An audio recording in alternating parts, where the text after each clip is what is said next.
All right, let's get into it. My man Jesse, aka Jesse on Fire, is here with me in Austin, Texas. Long time coming, my man.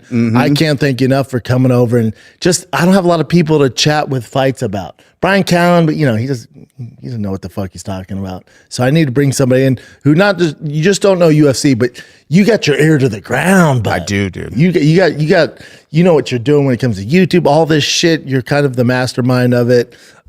So before we get into UFC 317, it's International Fight Week, solid card, main events off the hook, but I like to call it the Real Housewives of the UFC. There's a lot of drama going on. We can kick it off with your boy, Jon Jones, is in the news, not for the right reasons. There's a lot of hearsay going on. Just give me your thoughts on Jon right now. So Jon Jones is one of those guys that, like, if you build a channel around drama, like, I feel tremendous gratitude to that guy. I would kiss his face, man, because he does nothing but win. He does nothing but create drama that I can make videos on outside of the octagon. And this most recent one, it's like, I don't know, dude. I don't know if you agree, but I would say it's nearly a certainty that the instant 180 where, oh yeah, the fight's done and never mind, I'm retiring. And then the next day a criminal complaint comes out on this incident with the naked chick in the car. Is this what I'm looking at right here? Is this the uncensored? It is. This is the uncensored. Oh, because they used to cover her. Because I'd only seen it with her face. So I was wondering, if he's going to be rolling around with a naked chick in the car, what's that girl look like? Has anyone found her Instagram? What level are we talking about here? And the thing, if you watch this video, the cop's like, who are you talking to? She goes, Jon Bones Jones. Yeah. Jon Bones Jones. If he never would have admitted it was him on the phone, honestly, you could kind of go with the defense. He's like, you think I'm banging this girl right here, dude? Yeah, it's a good defense. I hadn't seen her until right now. It's like, you're telling me you believe that story, that this is the chick in my car? The greatest fighter on the planet is banging this girl? That's a fair point. And what is she wearing? If she came straight from Jon Jones' house, she wore that to Jon Jones' house? She's wearing one of his old Affliction shirts or some shit. That'd be so sick. It's just an old Affliction shirt. She's like an old tap out gear. What the fuck are you wearing? And they said she doesn't have pants on. So he literally just threw a shirt and nothing else. He's like, just hop in the car. Have a good night. Yeah. Just a savage, dude. Yeah, dude. But my thing is, I think he would have been, listen, he's just going to get a slap on the wrist because Jon Jones, and this is why he keeps doing this stuff. Yep. And remember, everyone has those friends that drink and drive. I don't really hang out with people that drink, but we all have those friends. This is the only time he's been caught. This isn't like an uncommon thing. He's probably doing this every night, damn near. But this is just the first time that we know of that's made public that he's been caught. So this is going on. My whole thing with all this is, all right, you fled the scene, all this. You double down and fucking threaten to kill the cop? Yeah, I don't know what that's about. You've been through this drama before, dude. Everything's recorded. And you threaten to kill the cops, and he goes, won't be the first time they killed somebody. Yeah. All right, man. Well, now you just outed your brothers as murderers, which I highly doubt. You know what? They might be. So it's it's bad enough that this is going on. You out your brothers. You let the cop know it's you. And then you tweet out that it was you talking to the cops. Dude, talk to your fucking attorney. Yeah. Also, when she goes, I'm getting pulled over, Jon, she's crying and hands the phones to the cop. He should have just hung up. Why would you even have a conversation? Yeah. You're not young. You're also experienced in this dark arts. Mm-hmm. Why the fuck are you having a 10-minute conversation with this cop? Yeah, dude. Yeah, and the whole thing though is Jon is one of those guys. I have so many friends that party that I can, there's there are all these different types of people who drink. I got a buddy who I would never name publicly, but he's a serious guy. He's a really serious guy who's terrifying when he's sober, and when he drinks, he's the happiest, most fun dude ever. And then I have guys that are super fun guys. They get drunk and they are Jon's one of those guys. Where they're he's gremlins. He's a different person. They eat after midnight. There's exactly. Yeah. Dude. And there's you're dude, you can't figure out that they just identified themselves as the cops. Don't talk to them and don't threaten. Oh, my brothers are just bored enough to put you in the ground. You're shut up, guy. That's a cop, you idiot. Yeah. None of it makes any sense. Yeah. People will chalk it up CT. I just think he's just a bit of a bad guy. Did you see Jeff Brunson's tweet? No. Super Derek Brunson or Derek? Sorry. Jeff Brunson's a good friend of mine. He played at University of Colorado. Shout out to Jeff. Derek Brunson tweeted out, I trained with John for years, stayed with him in Albuquerque. We'd go out and there'd be chicks. And he'd be like, dude, let's just stick with the chicks. We don't need to do all that shit. I assume shit means like drugs. Yeah. He's like, you don't need to do all this. Like, just we got the chicks, but why are we still doing the drugs? Like, we accomplished the goal tonight to get chicks, hot chicks. They're here, dude. This is Derek saying this to John. Yes. He's like, why you got to do all this? Doesn't make sense. We shouldn't do that. And Derek goes, I never saw him again. Never spoke to him again. He was like, oh, you're not down for this? Cool, man. And then later he's like, thanks for the advice. Later that morning, go to his tweet, Jen. I was looking through this. I mean, I could give you one reason why you still want to do the drugs, because he wants to mix Viagra and a bunch of drugs and fuck for 9 hours. Facts. You know? No, not. So he goes, Jon Jones needs to get out of Albuquerque. I love Albuquerque. Everything there is too accessible to him. He needs a fresh start and a change. No, go to the one where he said he gave John advice and John was like, cool, man. And was like, you're out. Dude, the other thing too, though, is like, you're going to go to Derek Brunson's, like his account. So you can pick a different one. But like Derek Brunson too is making an excellent point, which is like, the cops brought this case against him because John has such an extensive history with the Albuquerque Police Department. Get out of town, bro. Yeah, but you need a fresh start with the cops. Yeah, it's like Joker living in Gotham. Get the fuck out. Yeah, the gig's up. Yeah. So here you go. This is Derek Brunson's tweet. Jon Jones and I used to hang out just about every day when I was in town from just 3 years, 2011, 2014. One night, that's 3 years, right? 11, 12, 13, 14, 4 years. 4 years, yeah.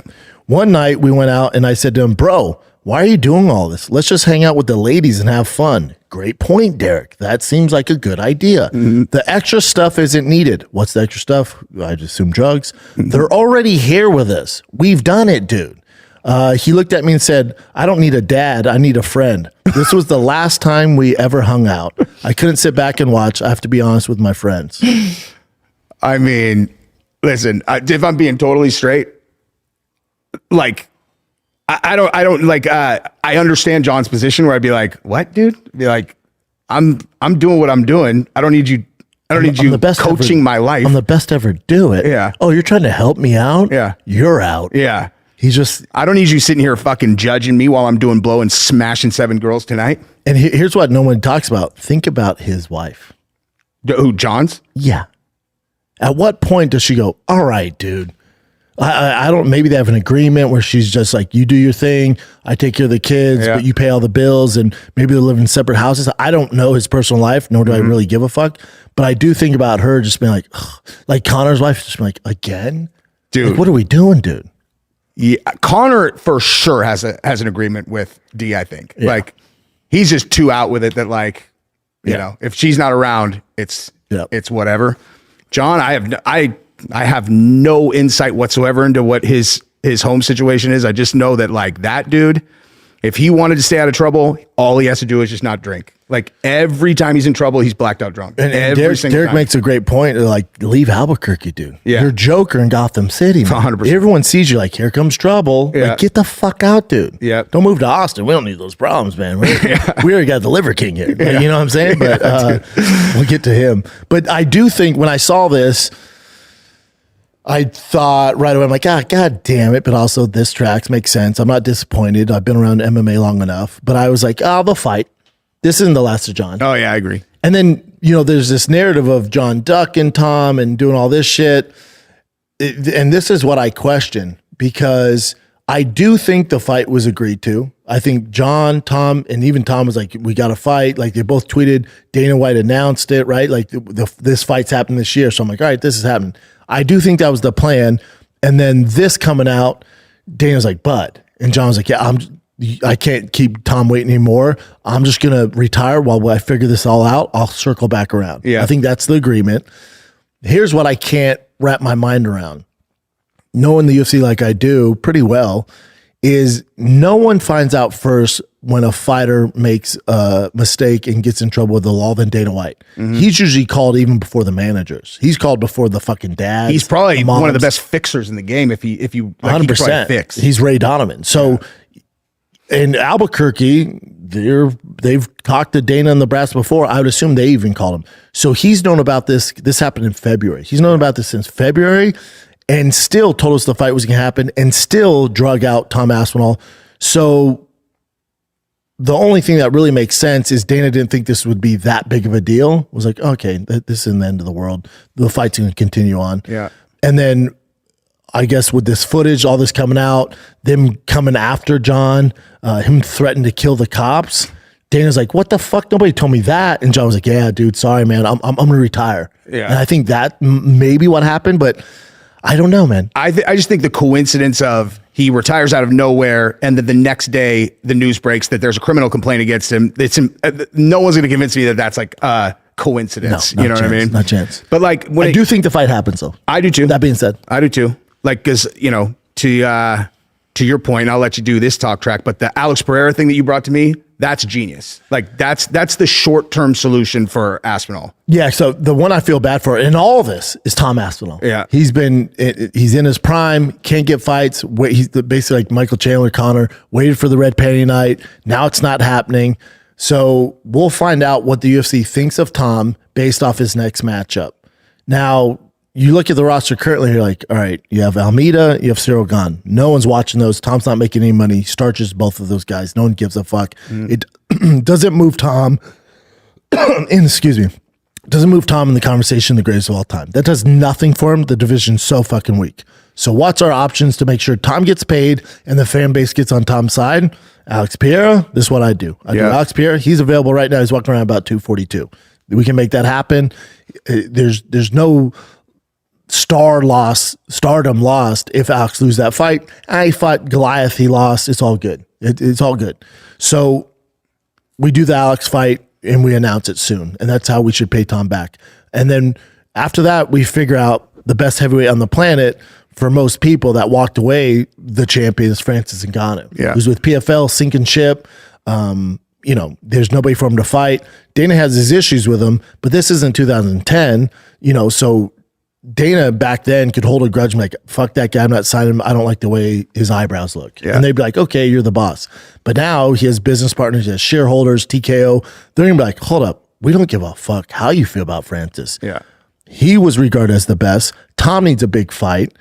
They can't find him any fights. They're sinking ship. Let's sign Francis. So it's going to go, if they care about Tom, it should go Alex, Francis, huge, too. Give me that fight. Dude, take my fucking money. Yeah. And then those would come, you know, maybe fights twice a year. And by the beginning of next year, the wagon's going to circle around. Jon's going to figure out all this fucking criminal charges stuff. That's going to be a thing in the past. You can slap on the wrist, probably some community service. How old is Jon? 38. 38, yeah. Let me double check. Okay. 38. Yeah. So Jon will be available, and then you have your final boss in Jon Jones. Yeah. And then let's say Tom does what I think you'd be favorite in all three of those fights. Let's say Tom passes all those tests. There's your greatest of all time. Yeah. And that's how you pay it forward to Tom, because you fucked the guy over. Yeah. And also, your best case scenario as a promoter is to have Tom Aspinall considered a massive superstar, respected in the GOAT conversation because he's young, dude.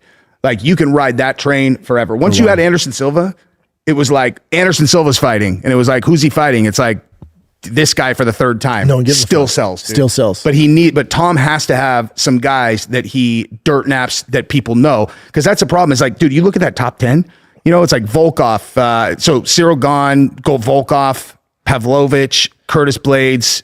He hasn't fought Cyril Gane, but I know he knocked out Pavlovich in the first. I know he knocked out Curtis Blades in the first. And he's basically beat the majority of these guys in the first round. There's just nothing there. And what's sad about the heavyweight division, the status of it right now, it's the weakest it's ever been. It's never been worse. Yeah. And that's UFC's to blame on that a little bit. Tom was just born in the wrong fucking generation for heavyweights, so it's not his fault. But the UFC can do something to incentivize the fans and Tom to get him to fight and fight big names, because they're there. Because those, you look at fucking 1 through 15. If you go back 10 years ago, none of those guys are ranked in the top 10. None of those guys are ranked. I would have to think about that particular statement. Tom would be. Tom would be. Curtis probably with his wrestling pedigree. Maybe Cyril, depends. Like top 10. You know, like he's probably in the top 10. I don't know, bud. Yeah. If you go back and look at him, boy, you're talking about fucking murderers row. Yeah. It is a bad time at heavyweight for sure. It's just bad. It's just bad. They should just go buy Francis's contract from PFL because they don't want to pay him that $8 million. They owe him $8 million next time he fights. They don't have it. They don't have, and they don't like they know for like when they had him fight the first time. There's still that like. There's hope that, maybe we've got this mad, like maybe we'll be able to sell some pay-per-views. We don't have anybody for him to fight, but maybe, if he puts on a good show, like they sold nothing. And they got no one for him to fight now. And you actually had a half decent opponent for him last time because that dude was 9 feet tall. Yeah, and you're like, maybe he can beat everybody. Yeah, like maybe huge. That guy's dangerous. Nothing. And he just ran him over. And let's say PFL's like, no, look, we're going to ride the Francis train. All right. Then you have him fight another no-namer and you're going to lose your ass again. So it's just a matter of time. Yeah. So UFC can figure that out. That's available. Contract. It's not going to be fast. That's why you fight Alex. But on the back end, even with the Alex fight, you're getting those negotiations with Francis going. Yeah. And for Francis, what else you going to do? Boxing, all right, you did it there. You made all the money. Good for you. I fully agree. You should have left and done the Tyson fight and the fucking Anthony Joshua's fight. Even if you lost, you made more generational wealth, made all the sense in the world. MMA, where are you going to go, Francis? Yeah. What are you going to do?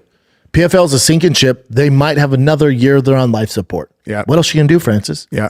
So it's good for the UFC. It's good for fucking Francis. It makes all the sense. Why not figure that out? Yeah, for sure. We're saying it, if you and me are saying it, trust me, the UFC team is way smarter than us. There's no way they're like, that's a good idea, Brendan. Yeah, exactly.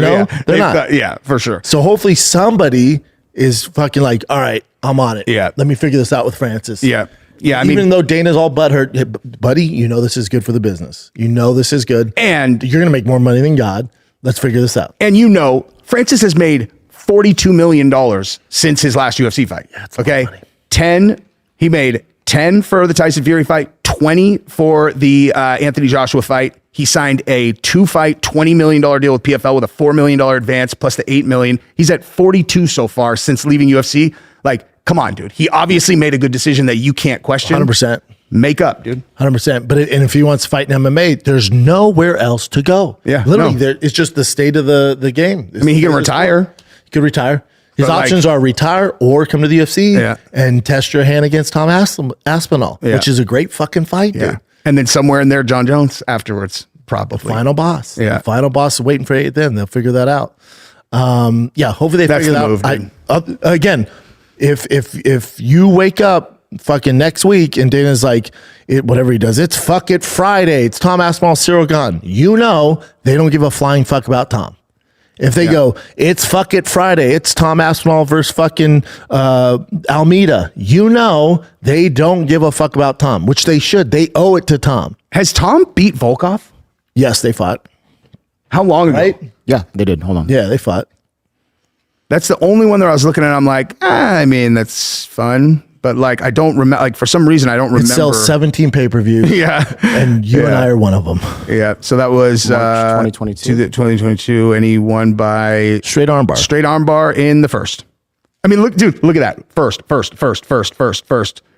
It's unbelievable. He destroyed every single fighter in the first, except for Andrei Arlovsky, whose entire fight from at that point was survive. Yes. Like just survive. Yeah. And he survived one and that's the thing we don't know about Tom. We don't know how, and it's not Tom's fault. It's just the state of the heavyweight division.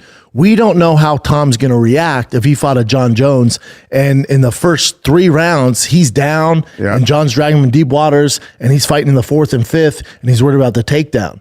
We don't know how his cardio is. Yeah. We really don't know much about the guy. We know he's super well-rounded, probably the most athletic heavyweight outside Cyril Gane, but he's the most complete heavyweight we've seen in a long fucking time.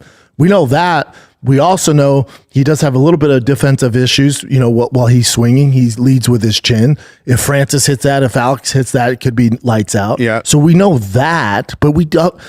I assume he's going to be the best. I really don't fucking know though. Yeah. It's crazy if him and Francis fought and you took their records and put them side by side and just went like, Francis beat 4 top 6 heavyweights in a combined 3 minutes and 40 seconds. And then you're like, yeah. And Tom, his last 3 won against top 6 heavyweights in a combined 3 minutes and 22 seconds. Correct, dude. It's so bananas. It's wild. The promos for that would be off the fucking unreal. charts. Dude, take my money. Please figure it out, UFC. Yes. Please figure it out. Give me that. So speaking of drama, so you had Jon Jones, obviously poor Aspinall, and then this man's been in the news for the wrong reasons. And it comes over to the MMA world because he called out Joe Rogan. We're talking about your boy and brother from another very hairy mother, the Liver King. Yeah, dude, that's my boy right there. That's dude. my guy. I recommended this to him. I was like, you know what you should do, dude? Is you should do a shitload of meth and get cracked out of your mind and just come to Austin and challenge the third most famous person on earth behind Trump and someone else. Yeah. And see how it goes, dude. And see how it goes, dude. Yeah. Listen, we've had Liver King on Fire and the Kid. He was the nicest guy, down to earth. Like I was like, dude, this is a great fucking guy. He's a family man. His wife was there, kids were there. He was so awesome. Then obviously shit hits the fan. People find out he's on steroids, where I was like, wait, this is a thing? Yeah. Like, wait, everyone actually thought he was all natty? This is hilarious. He calls me to come on Fire and the Kid. I'm like, I'm not the platform for it, dude. I like you too much. I'm going to go hold your feet to the fire. Also, but of course you're on shit. So I don't, and I also don't give a flying fuck. Like, you do your stuff, right? So I recommend him to go to Schultz's show. I can connect those two. He fucking takes a private jet, does Flagrant with him and Akash, right? And Schultz did a great job. And, he's one of the best. So me and Liver King have been in communication back and forth. I always support him. The Netflix doc, he used Fire and the Kid footage in it. And, I even told him some other shit on there. And then I see this, and just looking at that one on the far right where he didn't sleep all night, I feel bad for him. I think what he's doing is so embarrassing. I feel bad for him because you're watching a guy fall from grace. Yeah. But some of it's kind of on the public who gave this man the platform and doing all this. It's like, this is kind of how it goes, man. Not everyone's meant to be famous. Not everyone's meant to have that power. Yeah. So I think with him is, I just look at him and I go, man, that dude has kids. The fuck are we doing? Also, how does nobody in his corner, when he's in wherever he lives in Houston, wherever fucking Texas, Oklahoma, when he's like, hey, everybody gather around. Here's my idea. Because Rogan won't let me on a show, or for whatever reason, he's like, I'm going to challenge Joe Rogan to fight. How does somebody in his camp just go, well, let's just go through this real quick. So we're going to gather up all the troops, right? Which is fine. I like road trips. And you have your beef jerky and liver. Cool. Mm-hmm. I'm down to go. And you have coconut water. I'm down to, you have the coffee enemas to put up our asses. Dude. Let's fucking do it. Because I need 7 a day. I'm so in. Right? Yeah. But let me just spitballing ideas here. So we're going to drive however many hours it is, 5 hours to Rogan's personal house, like his home, where his family's at. Or are we going to a studio? Like, which part of his personal space are we invading? And he's like, yeah. Okay, cool. And then he's just going to like walk out and you're going to fight in the lawn. He's like, yeah. How does anybody not just mention to him, like, well, you just can't do that, right? That's that's assault, not how brother. the world. Yeah, that's assault, brother. That's also not how the world works. Like, again, you're dealing with the most famous man on the earth, and he has security, and not just like out of shape, like mall security. They're special forces, and there's 6 of them, right? So you're not even get close to the house. And then the mothership, they're there as well because he has to protect that property. So I'm just, before we get all our shit together and I get the enemas ready for us, how the fuck are we going to do this? Yeah. Did no one went through those steps? And if he goes, we'll just figure it out. I go, you keep saying we'll just figure it out. Mm-hmm. I'm still confused how the fuck we're going to get through Fort Knox with private fucking security. And I would have been like, what's our stated objective? Not the external one, like inside the team. Like, what are we trying to accomplish with this? And how is this going to work towards that stated objective? Because listen, I heard Trump is really easy to get to too. He could just go to Washington, D.C. and be like, I challenge Donald Trump to a fight. It's not that much different. It's that ludicrous. Except for that random sniper's like, it's actually pretty easy. Yeah, he's like, Just got to get on a slope roof. Yeah. It doesn't matter if they can see you, dude. You can still get the shot off. Actually, the cops would be pretty cool about it. Yeah, dude. The CIA actually let me do it, man. This is so bananas. I don't, like, the whole thing is sad to me. I just don't get the agenda, how nobody in his circle goes, buddy, so let's just go through this again. I'm down to go with you in the enemas and do all the drugs and scorpion venom, whatever, and steroids, and eat raw liver on the way to the road trip. But let's say that his security is taking a nap and we actually get to Joe Rogan, right? You get to him on his giant lawn. What's the plan? He's like, I'm going to fight him. Right. You keep saying that in the videos, and I support you, man, but you can't fight. Yeah, like what? You're talking about a guy that did striking at a very high level in karate, kickboxing, He's a black belt. And then if it does go to the ground, he's a black belt. He's a got Machado black belt that trained with Eddie Bravo who's one of his best friends, for years. He's also gorilla fucking strong. He's also in insane shape. And I know you think you're in shape. Constantly. Yes. And I know, Liver King, you think you're in shape. Buddy, you're not in that shape. Yeah. So let's say, which is never going to fucking happen, you did somehow get through to him and he's down to fight you. You're going to get fucking starched. Yes. So again, before I load up the enemas, what's the end goal here, dude? Yeah. To get embarrassed if you actually get to him? Because you're not going to. But if you do, what's the whole message, the agenda here? And then I would ask him, why are we doing this? Yeah, I mean, maybe he thinks what's your why? If he can get Rogan to choke him, then Joe will be like, hey, let's talk about this on the show. Like, it could literally just be all some harebrained idea to get on JRE or something. And that's why I think it's a mental breakdown. Me too. Any sane person, if you told me this, I'd be like, Jess, dude, let me talk to your wife real quick. Yeah. I'm like, hey, we need to get him some help. Yeah. It's just none of it's normal. And then I do think this is a huge red flag. If you watch any Liver King's production, even at the Fine Kid, he has Sony Reds, like the high-end cameras. It's a big production. Mm-hmm. They're editing right there, whatever he needs. This is all him on his fucking cell phone. Yeah. This isn't highly produced. So I'm like, oh, his team's probably like, dude, you're out of your fucking mind. Either that or he's losing his money. His businesses are falling apart and he blames Derek and Rogan and whoever else because he thinks that the reason that his empire imploded is because bingo. That's what I think is actually going on. That's what you hit the nail on the head. Yeah. That's exactly what's going on. And here's the sad part is, he mentions this lifestyle and alpha male and being barefooted and shitting laying down and taking coffee enemas for health and nuances. But you're not taking any accountability for the current state you're in with your business. So Rogan didn't lie to the public that you were natty. I didn't. Who sold this dream and these ideas and started a business saying you were natty, which, to be honest, dude, isn't even needed. You could have done all this. The Rock sells so much fucking shit. And we know he's not natty. And he doesn't say he's natty. He just doesn't say anything. Exactly. So if from the jump, if he could redo it, he could sell this, sell supplements and this lifestyle, which is all healthy, which I support. That's the original reason I support him. And if he would have came out and be like, I do take all my supplements and I eat liver and I do live this caveman lifestyle, but I also run gear, dude, because I'm fucking 50. Yeah. Like I run some gear, man. I'm 50. Yeah. It is what it is. I'm on testosterone replacement. But all I do is just keep my testosterone at a normal level because I age like a normal human being. Yeah. And then that's it. You're good. The end. You're good. Instead of lying, like take some accountability, dude. Yeah. How many shows you go on where people ask you if you're running gear and you just lied to their face? And like made like super dramatic, claims or whatever.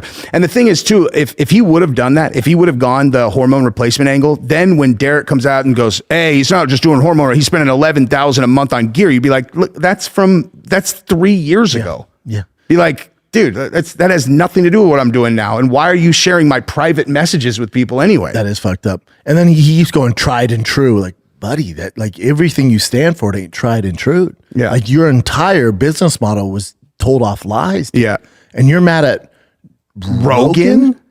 Like to me, like he wanted to be in that Rogan universe.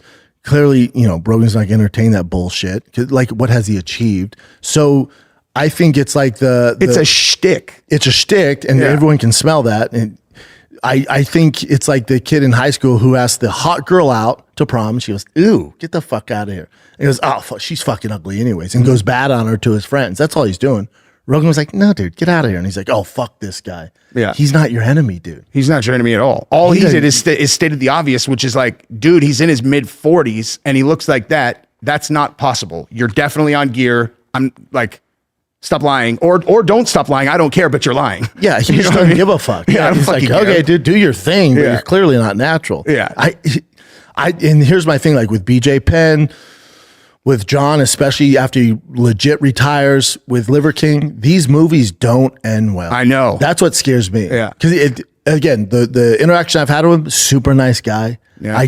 And I just think he's going through a manic episode, and we're seeing it unfold live on fucking Instagram, and it's not good. And the concerning thing too is that, to your point, the fact that he didn't have anybody on his team that could have reined this absolutely idiotic fucking idea in from the beginning means there's certainly no one who can rein him in and be like, you need to check into a program and then come back in 90 days and talk, and then start spitting some knowledge. Because the only way that he could kind of his whole thing is if he did that, came back, and then made sobriety part of his core story. Yes, sir. And he just presents himself as a completely different person because he would be a different person. That's the move. Like this dude is like this guy's so, guys that get this deep in addiction, it's like they are, I heard in a movie one time, a person described it this way, and I'm like, that just hits the nail on the head. They're like, he's a chemistry set right now. Yep. And I'm like, that's exactly it. Like he's a chemistry set right now. It's not the real him. And it's sad because like people don't give people leeway on like, oh, he's on drugs and that's an excuse. That's actually an additional thing they judge you for. Correct. You know? So now if you come out of it on the other side, sober, clear-eyed, and you're like, look, dude, like, I'll be honest, dude, I was in another universe. He needs to own it. And you just own it. Yep. And take accountability. Be like, listen, Rogan's not the enemy. I was flying off the handles. Yeah. I just wasn't in the right mind of, frame of mind. Like, I apologized to him, and like, I'm getting back on course. Yeah. People would forgive him and make a joke. Everyone loves a comeback story. Exactly. Everyone loves that's the next chapter. Yeah. Hopefully, that's the next chapter. Yeah. It's a bummer to see. And then. Not that I was making fun of him, but he had one eye pupil bigger than the other. I'm like, everybody's been bringing that up in the comments on my videos. Yeah. So I talked to a guy who knows him really well. I won't say who it is, but they'll figure out. But he was using like one of those elastic cords, and it hit him in the eye and detached his retina and fucked up his pupil. Oh, I didn't know that messes up your pupil. I didn't either, but apparently it hit him so hard in the fucking eye, it fucked up his pupil, and they wanted to amputate his eye because his eye was dying, and he shot stem cells in it and fully recovered his eye. It's a great fucking story. Mm-hmm. Mm-hmm. So like people will look at him and be like, dude, he's clearly on drugs, one pupil. I don't know what, like, to me, that's like bath salts. So that's exactly why so people were commenting that. I didn't know the answer, but the reason I never responded to it is because I've never heard of drugs doing that to one eye and not the other. I think maybe bath salts. I'm like, damn, that boy getting wild. Yeah. No, it's literally is an injury from those exercise cords. Yeah. Hit him so hard in the eye, it detached his retina, and then fuck, that must have hurt so bad. So bad. And the doctors were going to amputate his eye, and then my buddy at Ways to Wells was like, dude, let's see what. Ways to Wells out here? Yeah, that's my boy. Dude, yeah. Everybody's been telling me to go to them. Like, super close with him. Yeah, that's my guy. And he flew to his house before they fucking were going to take his eye, and they stayed with him and shot stem cells in his eye, and he fully recovered. Well, Ways to Wells didn't do that, right? Because that's not legal, I don't think. But this I don't think you have to go to Mexico to do stem cells, right? No. Oh, really? No, it's legal. Let's go. It's legal, but here they monitor it. So if you go to Mexico, it's like more. There's more stem cells that you can use, but they regulate for no fucking reason. They regulate stem cells in America. But the argument with that is I've had stem cells. I just had it in my quad that I blew fucking around with 9-year-old kids. I had stem cells because I blew my fucking bicep out lifting Hummer tires. I had stem cells in my knee because I'm fucking too big and I like to run. And it's fully recovered all of it. Did you tell me you fire BBC as every day? BBC 157. Yeah. Where do you spot shoot it? Anywhere, because you don't have to do it where you're injured. People think you got to inject it in the That's what I did. You don't have to. I tore my bicep tendon. I would shoot it right there. And did it help? I think so. Yeah, it's the only time I've ever torn my bicep tendon. Yeah, dude. Stem cells for me is fucking, dude. Like my bicep completely torn, dude. Like it's still like you can see where it tore at. It's still not fully, but I'd say 10 days later, doing 600-pound deadlifts, pull-ups, after completely tearing it. Yeah. It's fucking, look what it did for it. Dude, if that's not a poster boy, not granted, you don't want to look at the stage he's in right now. No, right. But his eye was going to be fucking gone and stem cells fixed it. How do I not know that story is what I'm saying. I don't think most people do. Fair enough. But yeah, his move, he has one, that's it. But you got to go do 90 days at a treatment center. You got to come face to face with the man in the mirror, not to quote Michael Jackson, but you got to come face to face with the man in the mirror and just go, I'm responsible for the fucking downfall of the Liver King. Yeah. Listen, I lied to the fans. I fucked up. I should have been honest from the jump. I literally lost my mind. My businesses were failing.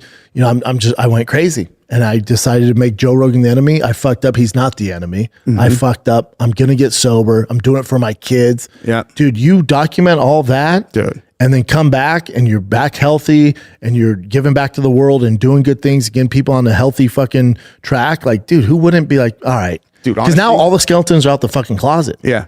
Dude, what he should honestly do is pick a treatment center, tell them that he will film his entire recovery there, put it all out, become a shareholder in that treatment center, put it all the way out, and then turn it into like, not only is he now sober, healthy, and he's got but he's helping other people. And he's also an owner in this thing that he can funnel other people who want to get sober. Yep. Like one thing I've learned on my channel is like anytime I've ever talked about the fact that I was hooked on painkillers and then and then beat it or whatever. Been there, brother. Dude, fucking the comments.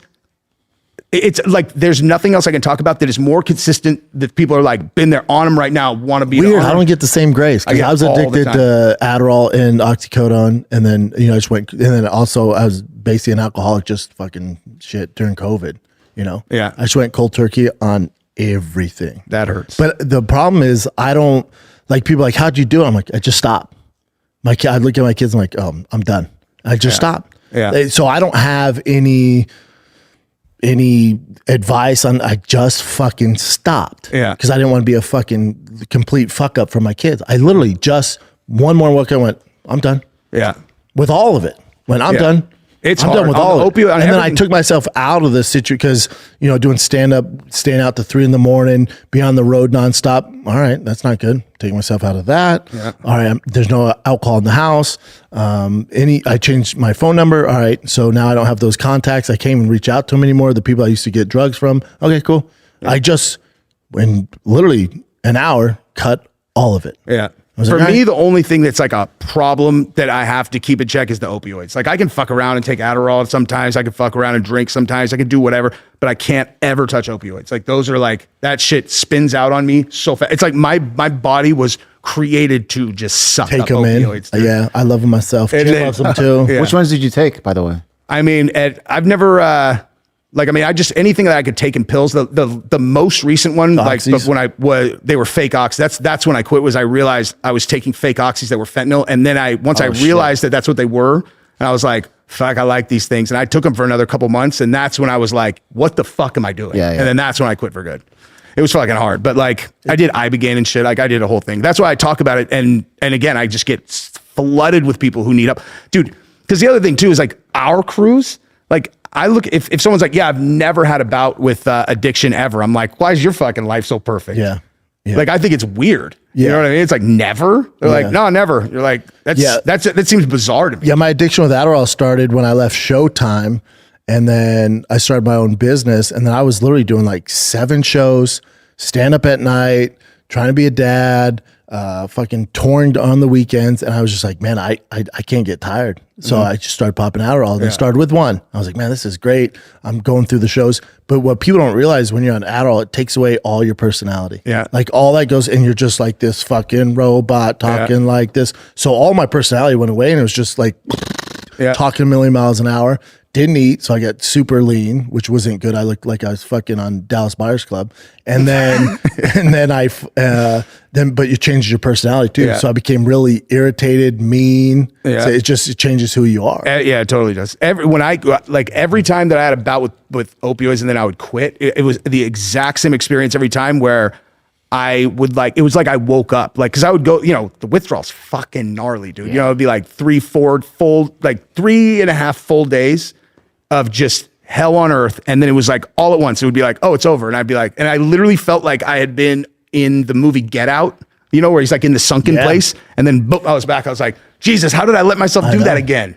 Like, what the fuck? And then you just start back up. And you're like, oh, fuck, I gotta knock this out. And you take one, and then you're back in that hole. Yeah. And then my thing is, I wouldn't remember any of it. I would just be like, I would knock out like 6 shows in a day because I had to, because I was getting backtracked and everything. So I'd knock out 6 shows, and I would come home. My wife like, how'd it go? I'm like, I don't know. Probably good. I think good. It's not good, dude. It's not good. Yeah. So I wish that's the move for him though. You're spot fucking on. Couldn't say it better myself.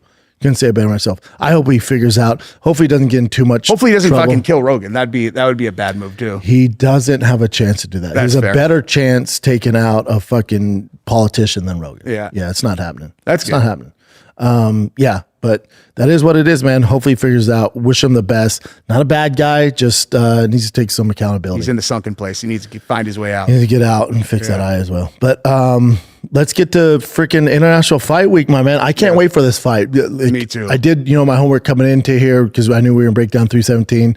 And I was looking at my notes on Monday before the Schaub show. I'm like, God, I'm kind of excited for this fight. And as it gets closer, it's one of those cards where you're like, this is kind of fucking dope, dude. Mm-hmm. I mean, we'll just kick off with the main event. Ilia Topuria, Charles Oliveira, the vacant lightweight titles on the line. Yeah. Thoughts on this fight? I mean, it's serendipitous. Dude, the first time that when I did our first fight companion was when I flew to Utah and we did Oliveira against Islam. Oh, fuck, that's right, dude. And then With Frank Mir. O'Malley fought fucking Jan. Oh, wow, dude. Remember that? Yeah, fuck yeah. Yeah, we like when O'Malley got the nod, we all jumped out of our Yeah, chairs. you and I were stoked. for it. Yeah, that was awesome. Yeah, but I mean, this one is extremely tough to call just because like when a guy's changing a division, I'm always like, fuck, I don't know how much it's going to matter. There's like Volkanovski against Islam. Everyone's like, oh, Islam's going to fucking ragdoll Volk. And then that was one of the closest, most amazing fights ever. I gave Volk the nod, yeah. You think Volk won that first one? Mm-hmm. I mean, the final image of him on top, raining down shots on an exhausted Islam is a tough one to shake when you're trying to figure out who won, for sure. But in this one, it's like, I never sleep on Charles, but I always do. Do you? You have a problem. Oh, it's like a weird thing in my brain. I just never pick him. I picked him to starch Dariush in the first. Everyone was picking Dariush. I'm like, you guys are out of your mind. He's gonna dispatch him in one round. Let me sell you on Ilya. Let me sell you. Oh, no, Ilya. I mean, but please do. Let me say why I think he's going to dog walk Charles. Yeah? I think You think he's going to lay him out? I think he dog walks him because Ilya at 45. So Ilya didn't come to 45 or come to 55 because, there's just no competition at 45 and he's just looking to be a double champ. It's none of that. He couldn't make the cut anymore. He was like, I'd rather not fight than cut to 45 anymore. He walks around about mid 180s. How tall is he? 5'9", and he walks around at mid 180s. He's like, it made it not fun. I didn't want to fight. Yeah. He was on aero being like, it's fucking miserable. I mean, I weigh 195 and I'm a little taller than him, but like fucking 140. Yeah, he was like, it was depleting my body, nutrients, my brain wasn't working. So 55 was basically a lifestyle and life choice. Yeah. So at 55, you're talking about a guy who was compromised at 45. Pretty fucking good at 45. Pretty good. Knocks out Max Holloway, knocks out fucking Volkanovski. Knocks out everybody. Nobody does that. Yeah. He does that. Yeah. And also, it's not like he's fighting. See, I wouldn't say Charles is tall, but remember, Charles started his career at 45. Mm-hmm. Charles is actually a true 45er who was getting kind of beat up at 45 and had to go to 55. Yeah. Y'all must have forgot. Now, one of the greatest lightweights to do it. Yeah. But the reason he ventured over to lightweight, he was getting beat the fuck up at 45. Yeah. Ilia dominated at 45. Ilia at 55, he's had a fight there against Herbert and fucking laid him out. So when people go, I don't know if the power is going to transfer. I would argue now he's not compromised at 45 and he can hydrate and be healthy at 55. Buddy, the fucking fury he's going to unleash on Charles, which Charles, again, one of the greatest to ever do it, older, and also gets hit in every single fight. Even the ones he wins, he gets hit. He gets in trouble. I just feel like Ilya is a guy where he's going to land. Guaranteed Ilya lands. And you can't get hit by him. Can't get hit by him. Yeah. And I just think Charles, it's just, you can't change you can't change a leopard's colors. He likes to get in these, fucking back and forth fights. How many fights of the night says he had? It's called fight of the night because that means you got touched. Both guys did pretty well. Yeah. Both of you get the bonus, not just one of you. Yeah. So whenever you see fight of the night, it usually means it was a fucking pretty good scrap. Yeah, for He's sure. been in how many fight of the nights? Yeah. So I just feel like it's the perfect fight for Topuria to showcase his skill set. And I don't think it goes past 2, man. Yeah. I mean, the thing is like, if you, the thing that makes it hard to handicap fights when a guy has not lost like Ilia is like, I don't know what his weakness is. You know what I mean? Like with Charles, you're like, he gets touched. And you're like, I've seen Charles get knocked out or at least hurt, like, you know, at 55 got hurt and then got strangled by Islam, but he always gets touched. With Ilia, it's kind of like, dude, I don't know how to match a strength with a weakness because I haven't seen a weakness of his. Yeah, you look at the Jai Herbert fight, granted 3 years ago, that was at 55, power transferred there, knockout. And Herbert's no punk. No. He's good striking, dude. Yeah.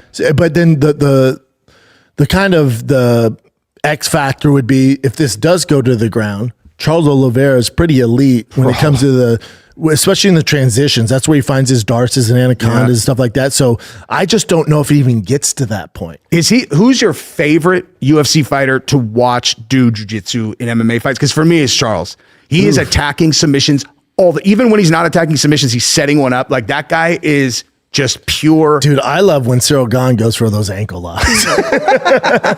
Just completely, just so shitty. Yeah. Just this fucking 2-stripe white belt in heavyweight division jumping to ankle locks. Like, oh my God. What are you doing, dude? I love Charles is up there for sure. Dude, what about when, in like, not to derail us, but when Figueiredo fought against Sandhagen, and he was trying to play leg locks, and in the fucking post fight, Sandhagen is like, dude, he's like, no one will ever beat me at leg locks in the UFC, period. I was like, dude, that's my fucking guy. That's the guy. Corey's my guy. Corey's my fucking guy, dude. Yeah, he's the man. Yeah. Corey's up there for jiu-jitsu, but for me, I mean, I've Brian Ortega.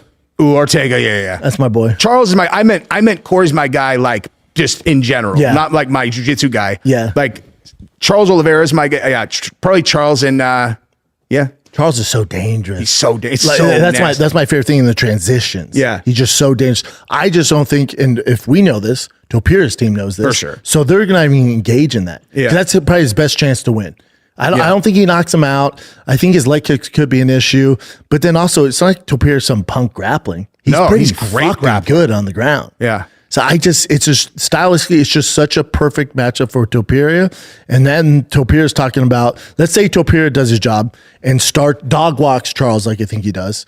Then what do you do with Topuria? Fucking Patty, dude. It's a huge fight, dude. Huge fight, dude. Yes, sir. Huge fight. Does Patty have to win one more or no? You go straight to Patty? I give it to him, dude. Right? You fast track Patty. Yeah. I mean, there's obviously an easy argument for why Patty should have to win another one, but Gaethje also, but Gaethje's like I fucking love Gaethje so much that I don't want to say anything to kind of push back on his current the Gaethje argument's tough. I know, because he's like I won't fight if it's not a title shot. I know, but if you go to Gaethje's record, I know, like he got starched at 300. I love Gaethje. That's why I don't even want to say anything. I honestly don't even want to have this conversation because I love Gaethje too much. But I mean, the argument is obvious because he got knocked out by Max Holloway, and then he beats Fiziev, but Fiziev took that on a 5-day notice, 8-day notice. Yeah, you beat him before. Fiziev is a monster, and if you had a whole camp, maybe that fight's a little different. Yeah. And it was fight of the night. So you're coming off a knockout loss to Max Holloway, who Topuria starched. Yeah. And then you have kind of and I love Gaethje too. I'm just saying for black and white here. Yeah. You beat a Fiziev on short notice. Yeah. And that you demand title shot, you're going to retire. But to that end, dude, Topuria, Gaethje, take my fucking money. Fucking give me that fight. Give me that fight. Give me that fight. Especially if Gaethje's like, I'm only doing title shot one more. All right, give it to him. He's earned it. Yeah. He's earned it. What they definitely should not do is have Patty and Gaethje fight. Like, don't take one of those guys off the table for a title shot. Agree. I mean, but what do you think about Topuria saying he would go up to 170 and fight Islam? Because do you think we get that super fight with Islam Topuria? No. I'll tell you how you get it. You want me to tell you how it happens? Yeah. Topuria dog walks Charles. Yeah. Islam loses at 70 to JDM or Schaub, and then he's like, all right, fuck it, I'll go back to 55. That's the only way you get it. Yeah. Because I don't think the UFC, because there's too many fights to make it 55, they're not going to let Topuria go beat Charles Oliveira, bounce from that division, so that's in limbo, and then go up and fight Islam. It doesn't make too much sense. It makes no sense. Islam would have to come back down. Because you have two, and again, you have two stars, like Islam star, Ilia star. But I do think we get that fight. Yeah, because you think JDM's going to beat him, or someone beats him at 70 and then he comes back. Someone can beat him. Yeah.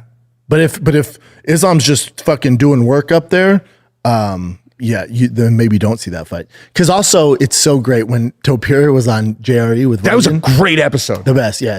When Topuria was on there and Rogan's being cool and Topuria's never seen Islam in person, and Joe goes, he's fucking huge, dude. I mean, I can't believe he makes 55. You should see this guy. And he goes, have you ever seen him? Topuria goes, mm-mm. And he's like, oh, dude, he's massive. And you just see Topuria's face like, oh, Jesus. He's like, oh. Yeah. He's a different animal, dude. Yeah. Different animal. All those guys, dude, from up there. It's like they are as close as you're gonna get in modern society to like Sparta. Like, discard the fucking babies and spend your entire life training for combat. It's all they care about. It's all they do up there. It's all they care about. It's all they care about. Well, Americans are worried about fucking Liver King and, it's just, we're just different, dude. We're just different. Yeah. Anything else? I mean, you got on the co-main event, Pantoja, Kai Kara France. Fun fight. Kai Kara France is probably my favorite flyweight. Him or Brandon Royval, because Royval's out of Denver, but I love Joshua Van as well. I like that other dude, that little fast fucker whose name is escaping me right now, and it's embarrassing. But Cape? Yeah, Cape. Yeah. He's sick, dude. He's a stud. Yeah. But Kai Kara France, Pantoja, Pantoja's the favorite for a good reason here. He's beat everybody. He's beat Royval. He's beat fucking Brandon Moreno twice. He's beat everyone. He's cleaned out the division. Then Kai Kara France, he's that guy. Again, my favorite, probably the hardest hitting one at flyweight because he does get finishes on the feet. But with Kai Kara France, he's that guy that's he reminds you of Joe Benavidez, where he's so good, but he's just not the champ. Yeah. Like he's fucking so talented. Yeah. He's gonna beat most guys except for the Yeah. He's just Kenny Florian in his prime too, same exact thing. same exact thing. Yeah. Yep. Yeah. So he beat Steve Ursig, cool, TKO, but lost to Albazi, who's tough as fuck, one of the top guys, and that's after a long layoff. That's split. But then lost to Brandon Moreno. Then he goes on his tear against not the elite guys, but then lost to Brandon Royval, elite guy, lost to Brandon Moreno. So his losses are only to the elite of the division. Yeah. Outside that, he's gonna beat everybody. Yep. But Pantoja, all those names I mentioned that he lost to, Pantoja's beat multiple times. And they fought before on the Ultimate Fighter, and he beat him there. I just don't, unless he clips him, I just don't see it happening. Dude, I turned one of Pantoja's fights off. I almost never do that. That's how bored I was with the fight, where it was like he did same thing. It was going into the fifth, and I was like, I'm good, dude. Yeah, I've been there. I already know. I know how this is going to go. And it did. It went exactly as I anticipated. I think it'd be fun if Kai Kara France pulls it off. It's just that it's not looking good, dude. It's just those high end fights. He just never pulls them off. Yeah, dude. Joshua Van, they're throwing to the fucking wolves. They went, man, people like you. Here's Brandon Royval. Dude, they do that all the time. I feel like, dude, like they're doing it to Peyton Talbot. Yeah, Peyton Talbot, who's good, big up and comer. Yeah, clearly struggles with wrestling. Yeah, and I think that last fight. I don't even understand this matchup. Why would they do this? It's that last fight. I chalked up. All right, you got a young prospect. You gave him a savvy fucking vet. Guy's a monster. Too much too soon. Has holes in his game. The UFC went, yeah, very cool. Hey, here's Felipe Lima. What the fuck are we doing? Yeah, I don't even understand that. It's such a bad fight for him. He's an underdog. Yeah, he's been favored in any fight. This guy's such and he was fucking a huge savage. project, like running people over, knocking them out. Like, and it was like, I don't understand. It just doesn't make much sense to me. Like, why not build Peyton Talbot? Yeah. Why not give him another kind of up and comer? How about just someone that stylistically there's some chance that he'll just stand with him and let him showcase his skills. To your point though, you said this off air too, like maybe the UFC's not in the business of creating stars. Maybe it's just the brand. Maybe it's like the NFL or NBA. We're like, dude, we don't need stars. We don't do that anymore. We just need fights. Yeah. We don't go the stars get too powerful. They're too tough to manage. We're about the brand. Yeah. We can announce a UFC fight night in fucking, Mississippi or Vancouver, and it sells out without mentioning it's who's true. fighting. So they're like, we don't want stars. And this would prove to your point, like, that's not a fun fight for Peyton Talbot. No. A guy you want to build. I just don't get it. Yeah. It just doesn't make sense to me. It'll be really interesting to see what happens when they do the new broadcast deal, because if they get off the pay-per-view model, then you're really going to see them not give a fuck. It just does, like, I just can't see them ever giving up that power, because they're the one sport, literally the one sport that has a proven track record and fan base that are conditioned to buy pay-per-view. So if you go to Netflix and you get rid of all that pay-per-view And then let's say the Netflix deal in 5 years, Netflix like, yeah, we're good, man. We're gonna invest in the NFL or NBA. Then UFC's what? Just gonna have to come back and go, hey, pay-per-view's back. It's like, fuck off. Oh, That yeah, audience that's true. is gone. If they scrap, you already have a built-in over. audience. So it'd be like, you have this built-in subscriber audience, and then all of a sudden you sign this big deal with Spotify where you give it for free, and then for whatever reason that doesn't work out, and then you go back to the subscription model. Yeah. It doesn't make too much sense. I wonder, like, I can't see them doing that. The only reason I think they might is just because it's so baked into the cake now that everyone steals them, that I found this out, that like when they sell the marketing deals to like people who are gonna, they're gonna sponsor the canvas or they're gonna sponsor the case, they factor in the stolen eyeballs, because it's like 80% of people are watching it free are stealing it. These fucking young bastards doing it. Yeah, and there must be no way to stop it, obviously, or else they would have done Remember it. Dan was like threatening guys? He's like, you're going to be in prison. They made an example of some poor guy. Yeah. He's like, he's away for 20 years. Is that true? Did they shipped a guy like that? It really seemed to have dissuaded people. Yeah. People are like, all right, good luck, man. There's fucking VPN Express. Yeah. He said he got a guy, but yeah, true. Who knows? He's like, here's a video of us hanging him by his balls and decapitating him. He's like, you want to steal the show? You're like, come on, you didn't decapitate that guy, dude. And then the other fight in the main card that's fun, it doesn't have a lot of title implications, just with these two track record, Dariush coming off 2 knockouts, and then Moicano getting a title shot, short notice, got manhandled by Makhachev. The UFC is going to take care of him though. Like that's a favor. That's them doing him a favor. Well, they were supposed to fight before, right? And Dariush, kind of got fucked over. Then they gave him the main event, Makhachev. Yeah. So again, fun fight. Yeah. Fun fight. I love Moicano. He humiliated me though, not on purpose. Like I was at UFC 300. And we were in the very front section above the floor. That's where me and Gabrielle always get tickets. And he had just won and he was going bananas. He's my boy. So like I was on this side and the tunnel was over there. And I hate fucking putting people out. But I was like, I'm like, hey, excuse me. All these people are trying to climb. I'm like, hey, that's my guy. I like pushed all these people out of the way. And I'm like, Renato. And he just didn't hear me and just walked right by. And I was like, You're like, yeah, it's hard to hear. Like, hey, Sure is loud. And could you keep it down to a light roar? Dude, yeah. My friend didn't hear me. Yeah, I went back to Gabrielle. I'm like, I'm never, ever, so embarrassed, right? ever fucking calling for someone I know off the front again, dude. Never. That's my boy. Yeah. Sure is loud in here. Am I right? All right. Yeah. Nachos on me. My bad. Yeah.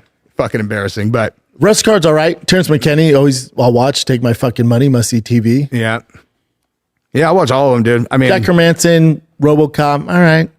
I'm just going to be anxious. This is one of those cards that's like going to be good, and I'm just going to be fucking itching for the main event the entire time. And then when the main event comes, I'm going to be like, oh my God, I can't believe we're about to watch this fight. This is like I can't believe this fight's actually happening fight. Yeah, this is the first fight in a long time. I mean, there's been, I shouldn't say that, but I'll say first fight in like a month or so where I can't wait for Saturday. Yeah. I'm like, dude, let's tell my girl, let's get all the food ready to go. I'm watching from the prelims, the main card. Let's ride. Yeah. So let's get out of here on.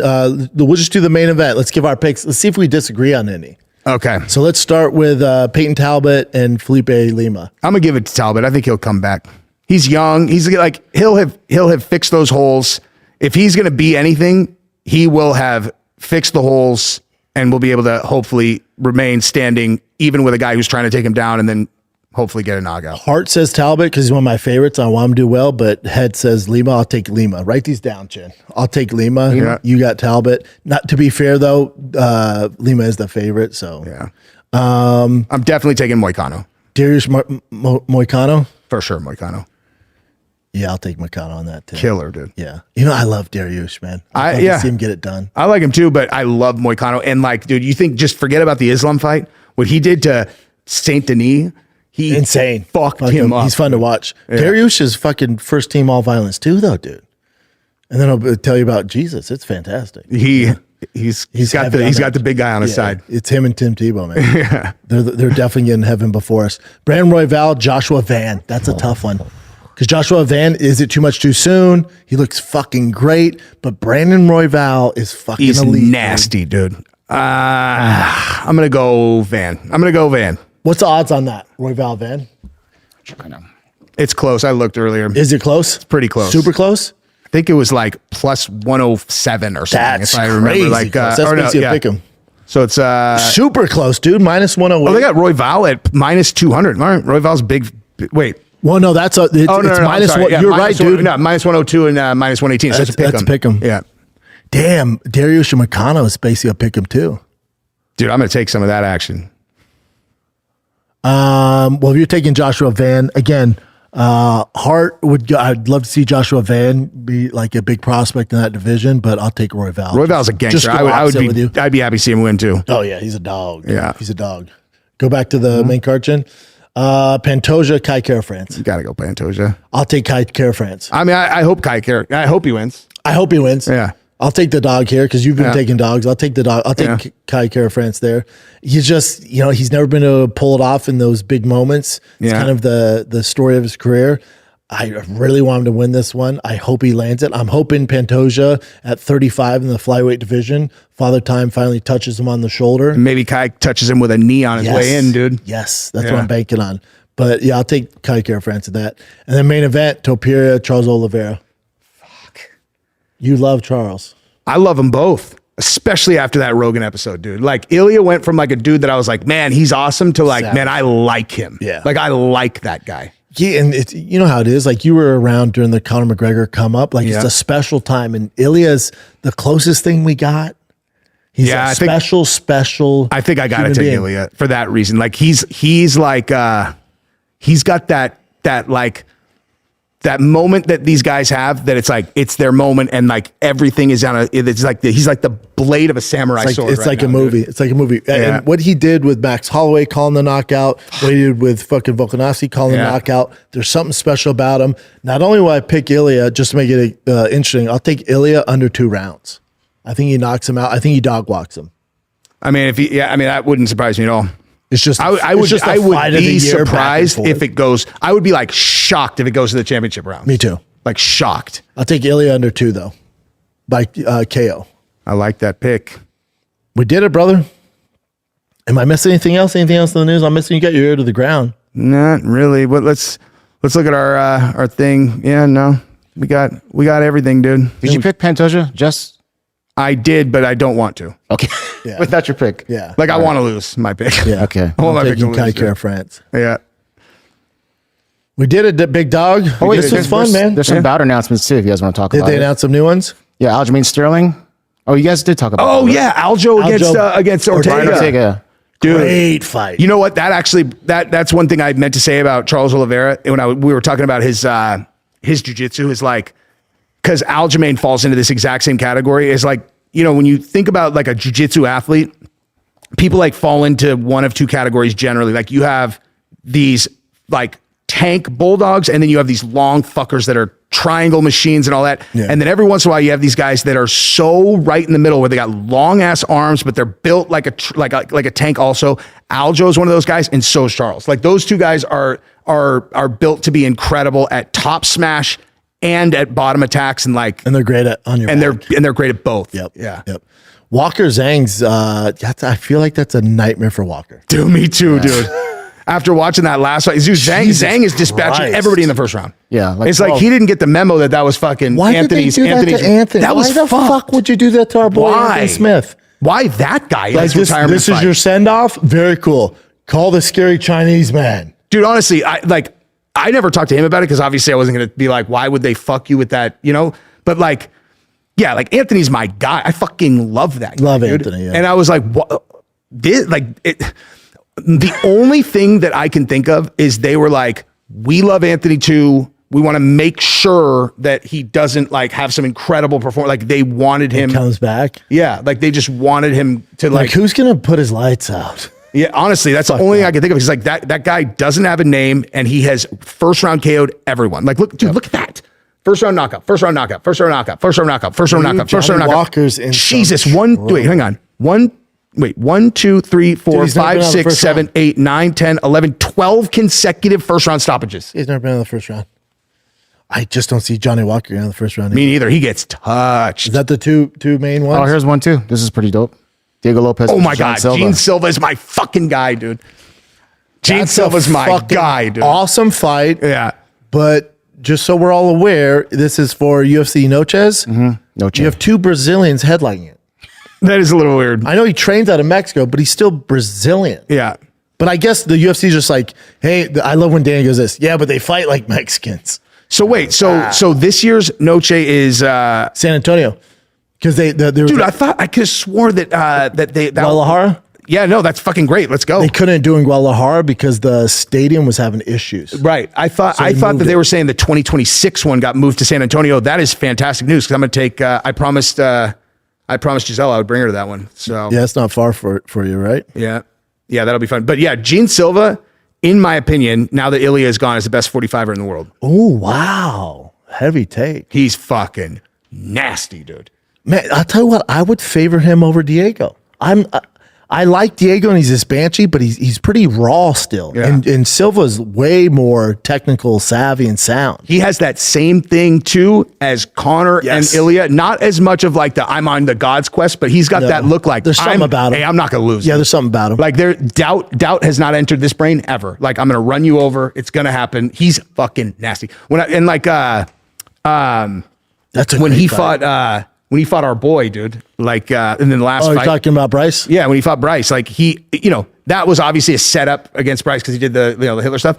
But I texted Bryce and I was like, listen, dude, if it makes you feel any better, I'll show you the text. I was like, I think you lost the best 45er in the world. I was like, that guy is not going to lose. Like that dude is fucking nasty. And he Bryce was is like, I also fought Topuria though, dude. yeah, Yeah. it's true, dude. Well, he's not there anymore, man. Yeah. So you Yeah. fought the two best. 55, You fought the best 50 and 45. Yeah. He's like, it doesn't make me feel better. Yeah. Yeah. Silva, technically, that's going to be a tough fight. That's such a good fight. It's Even such though a they're good not fight. Mexican, so it doesn't make much sense, but all good. I'll take it, dude. Danny goes, they have Mexican spirit. Yeah. That's all he says. You're like, cool, man. Yeah, cool. Yeah, dude, I'll take my fucking money. They did O'Malley and Marab too, like for Noche, right? Didn't they? I could've sworn they did. they The did. original, the last the one. original one in the Yeah. sphere. And they're like, O'Malley, you have a splash of Mexican in you, don't you? Yeah, He's like, Ireland and 2%. They're Mexico. like, that counts. Yeah. The Irish flag and the Mexican flag have the same colors. Yeah. It's so funny. But yeah, they're just giving great fights in tribute to Mexican culture. I'm down for it. I'll take my money. Yeah, Got it, man. Chin? That's it. All right, All right, dude. Bro, we did it. Let's dude, go. Thank you so much for doing this. Yes, sir. You're the fucking man. All right, till next time, next big card. We'll be doing this for all the big fights. So Absolutely. this is one of many. We love you guys. Thanks for tuning in. Like, subscribe, do all that shit. Love you guys. I'm Brent Schaub. That's Jesse on Fire. Peace. We're out.